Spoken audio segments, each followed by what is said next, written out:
मामला खिंच भी रहा है पिछले कितने महीनों से कितने दिनों से, यानी साल भर यहाँ होने वाला है। मामला लगातार खिंचता जा रहा है और उन्हीं नेताओं पर खिंच रहा है जो बीजेपी की राजनीति को जो है नुकसान लगातार पहुंचा रहे हैं। आजू पार्टी के ये जो नेता हैं ये भ्रष्टाचारी हैं, पैसा खाते हैं, लेकिन उसके बाद क्या देखा जाता है कि सबूत नहीं मिलता। उसके बाद सत्येंद्र जैन की गिरफ्तारी, मनीष सिसोदिया के घर पर छापेमारी, उसके बाद संजय सिंह के घर पर छापेमारी, अरविंद केजरीवाल से भी 9 घंटे की पूछताछ हो चुकी है, राघव चड्ढा का सरकारी बंगला छिन जाता है। आम आदमी पार्टी बहुत कमजोर हो जाएगी, टूटने की कगार पर आ जाएगी, तो यहाँ पर चुनाव जीतना काफी मुश्किल हो जाएगा। बार दिल्ली में वो काबिज रह सकती है और दिल्ली की जनता उन्हें इतना पसंद कर रही है कि 3 बार यहाँ पर मुख्यमंत्री चुन सकती है। तो आने वाले लोकसभा चुनाव में भी आम आदमी पार्टी वो ही दबदबा दिखा सकती है। यहाँ पर और होगा कि वो सुप्रीम कोर्ट का रुख करेंगे, अपने नेताओं को बचाएंगे, 2024 के लिए अपनी पार्टी को तैयार करते हुए वो नजर आएंगे और यहाँ पर 2024 का लक्ष्य जो इंडिया अलायंस का है उसको पूरा करने में आम आदमी पार्टी बड़ा सहयोग कर सकती है। हाई कोर्ट ने इस मामले को काफ़ी टालती रही और ईडी लगातार जो है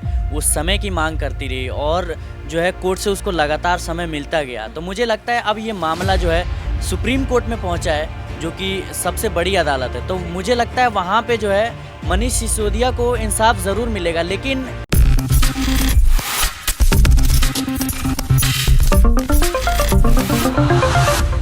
नमस्कार, नेक्स्ट 9 न्यूज देख रहे हैं आप और मैं हूं आपके साथ प्रज्ञा सिंह। एक बार फिर से आप सभी का बहुत बहुत स्वागत है मेरे खास प्रोग्राम सियासी पंचनामा में। सियासी पंचनामा में आज बात यहां पर होने वाली है दिल्ली के पूर्व उप मुख्यमंत्री मनीष सिसोदिया की। दरअसल आपको बता दें कि शराब नीति घोटाले के मामले में आज सुप्रीम कोर्ट में मनीष सिसोदिया की जमानत याचिका पर सुनवाई है। सवाल लगातार ये उठ रहा है कि जिस तरह से मनीष सिसोदिया लगभग 228 दिन जेल में बिता चुके हैं और वो भी तब जब उनके खिलाफ ईडी कोई भी सबूत पेश नहीं कर पाई है।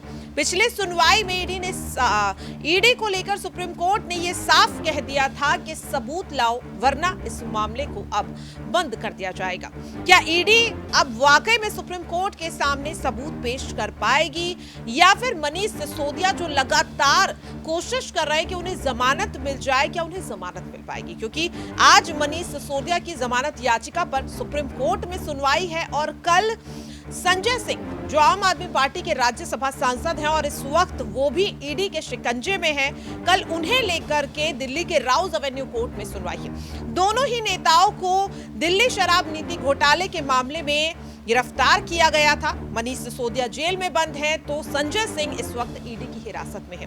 समझने की यहाँ पर सहयोगियों से कोशिश करेंगे कि आखिरकार वो क्या वजह है कि आम आदमी पार्टी के नेताओं पर ईडी लगातार अपना शिकंजा कसती हुई नजर आ रही है। क्या वाकई में ये भ्रष्टाचार से जुड़ा मामला है या फिर ईडी सीबीआई को ऊपर से ऑर्डर दिया जा रहा है, जिसका दावा लगातार न केवल आम आदमी पार्टी बल्कि पूरा विपक्ष करता हुआ नजर आ रहा है। यहाँ पर सबसे पहले मैं अपने सहयोगी शिराज से समझने की कोशिश करूंगी। शिराज, देखिए आज मनीष सिसोदिया की जमानत याचिका पर सुनवाई है। सबसे पहले तो यही जानना चाहूंगी कि क्या लग रहा है आज मनीष सिसोदिया को कोर्ट से राहत मिलती हुई नजर आएगी सुप्रीम कोर्ट से? देखिए, जब तक अभी तक का हम मामला देखें तो दिल्ली हाई कोर्ट ने इस मामले को काफ़ी टालती रही और ईडी लगातार जो है उस समय की मांग करती रही और जो है कोर्ट से उसको लगातार समय मिलता गया। तो मुझे लगता है अब ये मामला जो है सुप्रीम कोर्ट में पहुंचा है, जो कि सबसे बड़ी अदालत है। तो मुझे लगता है वहाँ पे जो है मनीष सिसोदिया को इंसाफ ज़रूर मिलेगा, लेकिन मुझे अभी इस मामले में जो है अभी लगता है और खींचने की कोशिश करेगी जो ईडी है, जो सीबीआई है, क्योंकि इतनी जल्दी और इतनी आसानी से मुझे लगता है वो नहीं छोड़ने वाले मनीष सिसोदिया को। देखिए, यहाँ पर जिस तरीके से शिराज ने साफ तौर पर कहा कि उन्हें लगता है कि इतनी आसानी से ईडी मनीष सिसोदिया को छोड़ने वाली नहीं है। अब सवाल लगातार ये उठ रहा है कि ईडी सीबीआई ये सरकारी जांच एजेंसियां हैं, कोई पर्सनल रंजिश यहाँ पर नहीं है किसी भी नेता से।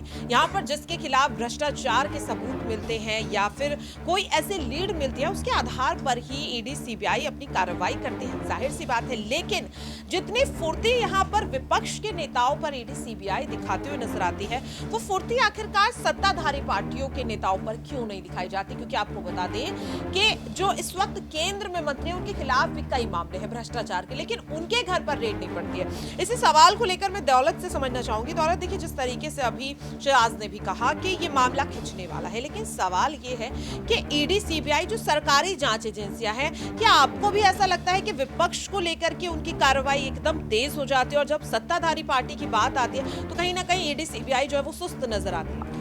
बिल्कुल यहाँ पर कहा जैसे सिराज ने कि मामला खिंचने वाला, और यहाँ पर मामला खिंच भी रहा है पिछले कितने महीनों से, कितने दिनों से, यानी साल भर यहाँ होने वाला है। मामला लगातार खिंचता जा रहा है और उन्हीं नेताओं पर खिंच रहा है जो बीजेपी की राजनीति को जो है नुकसान लगातार पहुँचा रहे हैं, क्योंकि वो लोगों को विकास दे रहे हैं, स्कूलों का काम कर रहे हैं, अस्पतालों का काम कर रहे हैं। और बीजेपी यहाँ जो है अभी भी संप्रदाय के नाम पर लगी हुई है। जो उनकी 90s की राजनीति थी वो उनको अभी तक चलाती जा रही है। तो बिल्कुल ये जो आम आदमी पार्टी है उनके लिए बड़ा संकट है, इसलिए उस संकट को मिटाने के लिए लगातार वो चाहते हैं चीज़ें आगे बढ़ती रहें, उनके नेता फंसते रहें, तो मामला और अभी आगे बढ़ेगा। और जैसे आपने बात करी कि बाकी जो बीजेपी के नेता हैं आखिर ईडी सीबीआई उनके ऊपर कमजोर क्यों पड़ जाती है। देखिए लगातार कहा जाता है, राजनीतिक विशेषज्ञ कहते हैं कि तंत्र जिसके पास होता है वो उसका उपयोग करता है, कभी कभी दुरुपयोग भी करता है। तो बिल्कुल यहाँ पर जो है दुरुपयोग करके जो है दूसरी पार्टियों को रोकने की कोशिश की जा रही है ताकि उनके ऊपर कोई इफेक्ट ना पहुंचे।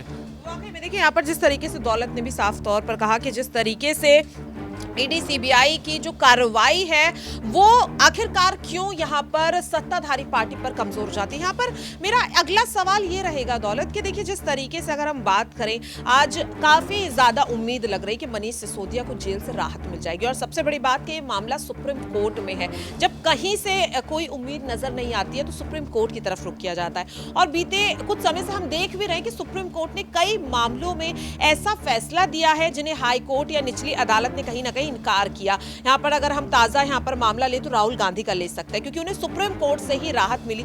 तो अगर मनीष सिसोदिया को यहाँ पर राहत मिलती है सुप्रीम कोर्ट से, तो क्या लगता है कि 2024 के लिए मनीष सिसोदिया का फिर से वापस आना राजनीति में किस तरीके से इसे आप देखेंगे अगर उन्हें राहत मिलती है? बिल्कुल, अगर उन्हें आज राहत मिलती है तो 2024 की पूरी तैयारी यहाँ पर अरविंद केजरीवाल शुरू कर देंगे। फिर वो अपने बाकी नेताओं संजय सिंह और सत्येंद्र जैन की लड़ाई जो है उनकी और तेज हो जाएगी। और सुप्रीम कोर्ट पर लगातार यहाँ पर वैसे तो सबका विश्वास है, सब जो है उनकी कार्यप्रणाली पर सवाल उठाना नहीं चाहिए। तो यहाँ पर और होगा कि वो सुप्रीम कोर्ट का रुख करेंगे, अपने नेताओं को बचाएंगे, 2024 के लिए अपनी पार्टी को तैयार करते हुए वो नजर आएंगे। और यहाँ पर 2024 का लक्ष्य जो इंडिया अलायंस का है उसको पूरा करने में आम आदमी पार्टी बड़ा सहयोग कर सकती है, क्योंकि आम आदमी पार्टी कई सारे राज्यों में बीजेपी की सत्ता को खा सकती है। वाकई में देखिए यहाँ पर दौलत ने साफ तौर पर कहा कि आम आदमी पार्टी जो अभी बहुत ज्यादा समय से राजनीति में सक्रिय नहीं थी, बहुत नई पार्टी है, इतना ज्यादा समय नहीं हुआ, लेकिन फिर भी आम आदमी पार्टी सीधे सीधे बीजेपी को टक्कर देती हुई नजर आ रही है और कहीं ना कहीं सत्ता को भी छीना है, कांग्रेस को भी टक्कर दे रही है। तो यहाँ पर अगला सवाल मेरा नाजमीन से रहेगा। नाजमीन, देखिए जिस तरीके से एक के बाद एक आम आदमी पार्टी के बड़े नेताओं पर, जो बड़े चेहरे उन पर ईडी का यहाँ पर कह सकते हैं एक्शन देखने को मिल रहा है। संजय सिंह को भी अभी हाल ही में गिरफ्तार किया गया है। तो क्या लग रहा है ईडी सीबीआई की जो कार्रवाई यहाँ पर आम आदमी पार्टी के नेताओं पर हो रही है, ये वाकई में भ्रष्टाचार के चलते है या फिर ऊपर से आदेश दिए जा रहे हैं, जैसा कि अरविंद केजरीवाल ने अभी कल भी कहा जब वो अमानुतुल्लाह खान से मुलाकात करने के लिए गए थे? देखिए, अगर यहाँ पर भ्रष्टाचार के आरोप लगे थे तो सबसे पहले यहाँ पर सत्येंद्र जैन को गिरफ्तार किया था मनी लॉन्ड्रिंग केस में, तो वहाँ पर साबित हो सकता था कि आम आदमी पार्टी के ये जो नेता हैं ये भ्रष्टाचारी हैं, पैसा खाते हैं। लेकिन उसके बाद क्या देखा जाता है कि सबूत नहीं मिलता। उसके बाद सत्येंद्र जैन की गिरफ्तारी, मनीष सिसोदिया के घर पर छापेमारी, उसके बाद संजय सिंह के घर पर छापेमारी, अरविंद केजरीवाल से भी 9 घंटे की पूछताछ हो चुकी है, राघव चड्ढा का सरकारी बंगला छिन जाता है। तो यहाँ पर ऐसा देखा जा रहा है कि क्या ग्रहण लग गया आम आदमी पार्टी पर, एक एक करके तमाम नेताओं पर शिकंजा कसा जा रहा है। तो ये ऐसे देखा जा रहा है कि यहाँ पर कि एक षड्यंत्र रचा गया हो। यहाँ पर ये कोशिश की जा रही है कि आम आदमी पार्टी के तमाम नेताओं पर अगर हम शिकंजा कसेंगे तो आम आदमी पार्टी बहुत कमजोर हो जाएगी, टूटने के कगार पर आ जाएगी। तो यहाँ पर चुनाव जीतना काफी मुश्किल हो जाएगा। लेकिन यहाँ पर केंद्र सरकार ये बोलती हुई नजर आ रही है, जब 3 बार दिल्ली में वो काबिज रह सकती है और दिल्ली की जनता उन्हें इतना पसंद कर रही है कि 3 बार यहाँ पर मुख्यमंत्री चुन सकती है, तो आने वाले लोकसभा चुनाव में भी आम आदमी पार्टी वो ही दबदबा दिखा सकती है। और जिस तरीके से आपने कहा कि क्या वाकई यहाँ पर भ्रष्टाचारी पार्टी है या फिर फंसाने की कोशिश की जा रही है, तो यहाँ पर आप उस अध्यादेश को लेकर भी देख सकते हैं। जब केजरीवाल ये कहते हुए नजर आए थे कि मेरे अधिकार है और मेरे अधिकारों को छीना जा रहा है, उपराज्यपाल उस पर रोक लगा रहे, तो जब सुप्रीम कोर्ट का रुख करते हैं तो सुप्रीम कोर्ट भी अरविंद केजरीवाल को ये कहता है कि जो ये अधिकार हैं वो दिल्ली सरकार के तहत आते हैं, वो आपके पास रहने चाहिए, संविधान के अनुसार है। लेकिन उसके बावजूद सुप्रीम कोर्ट के फैसले को चुनौती लोकसभा में यहाँ पर केंद्र सरकार देती हुई नजर आती है। तो सोच सकते हैं कि यहाँ पर कोशिश की जा रही है कि कैसे तोड़ा जाए आम आदमी पार्टी को। और इसमें कहा जाए तो कहीं ना कहीं हाथ उपराज्यपाल वीके सक्सेना का भी देखा जा रहा है, क्योंकि फाइलों को रोकने का काम वो कर रहे थे। मनीष सिसोदिया पर जो सबसे पहले अगर देखा जाए जो भ्रष्टाचार के आरोप लगाए गए, वो यहाँ पर केंद्र सरकार के एक बयान के बाद उपराज्यपाल ने एक्शन लिया और उसके बाद यहाँ पर कहा कि इस पर पूरा संज्ञान होना चाहिए, मनीष सिसोदिया की जांच होनी चाहिए। जांच का मामला आगे बढ़ा तो ये कोर्ट तक पहुंच जाता। अच्छा नाज़मीन, यहाँ पर देखिए जिस तरीके से पिछली सुनवाई में भी सुप्रीम कोर्ट ने कहा कि सबूत लाइए वरना इस मामले को अब और आगे नहीं खींचा जा सकता। मनीष सिसोदिया हो, सत्येंद्र जैन हो या फिर स्वास्थ्य मंत्री यहाँ पर संजय सिंह हो, तीनों ही नेताओं को लेकर ईडी कोई सबूत नहीं पेश कर पाई। अरविंद केजरीवाल लगातार ये कह रहे हैं कि एक भी रुपया नहीं मिला। सिर्फ और सिर्फ दिनेश अरोड़ा के बयान के आधार पर आम आदमी पार्टी के बड़े नेताओं पर इस तरीके से ईडी जिस तरीके से शिकंजा कस रही है, पिछली सुनवाई में भी फटकार लगी थी। अगर आज सबूत नहीं पेश कर पाती है तो क्या लग रहा है, क्या ईडी के खिलाफ भी सुप्रीम कोर्ट को यहाँ पर एक्शन लेता हुआ नजर आ सकता है? क्योंकि पिछले कई मामलों में सुप्रीम कोर्ट को देखने को मिल रहा है कि काफी ज्यादा सख्ती बरतता हुआ सुप्रीम कोर्ट नजर आ रहा है। देखिए, सुप्रीम कोर्ट हमेशा यहाँ पर न्याय पर देखा जाता है। यहाँ पर जो फैसला आता है, राहुल गांधी का देखा आपने कि गुजरात हाई कोर्ट में झटका लगता है, सूरत कोर्ट जाते हैं, गुजरात हाई कोर्ट जाते हैं, और जब सुप्रीम कोर्ट आते हैं तो बकायदा यहाँ पर कहा जाता है कि किस बिना पर आपने 2 साल की सजा सुना दी। तो वही मामला आप यहाँ पर मनीष सिसोदिया और संजय सिंह को लेकर देख सकते हैं कि जब सबूत नहीं है तो किस बिना पर आप उन्हें गुनहगार साबित कर रहे हैं। तो सुप्रीम कोर्ट बकायदा फटकार ईडी अधिकारियों को लगा चुके हैं, सीबीआई अधिकारियों को लगा चुके हैं। तो आज जो फैसला होगा और आज जो सुनवाई होगी, अगर सबूत आज भी पेश नहीं किए गए तो फटकार तो जरूर लगेगी, लेकिन एक फैसला भी जरूर आएगा। वो हो सकता है कि मनीष सिसोदिया के हक में जरूर आए, क्योंकि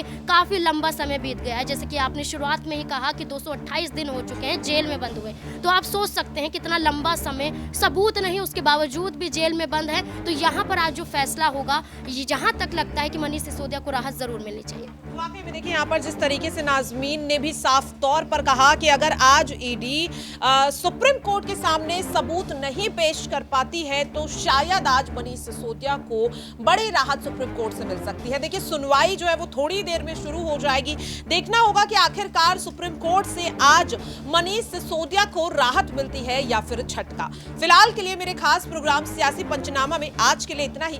बाकी ऐसी तमाम अपडेट्स के लिए आप सभी देखते रहिए नेक्स्ट 9 न्यूज।